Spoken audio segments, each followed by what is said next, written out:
If you've been driving or taking a walk to campus, there's a chance you've noticed some construction that's been in the works for over 2 years now. The Main Street construction project starts at the State House and spans 4 blocks to Blossom Street.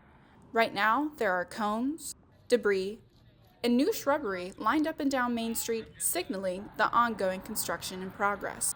One landscaping worker says SCDOT's goal is to improve safety and enhance the looks of the area. They put all the utilities, all the power lines, they put it all underground. So that way, all the wind and tornadoes or whatever comes through, it won't knock down the power lines. The project is expected to be completed by this summer. For Carolina Insider, I'm Amanda Allen.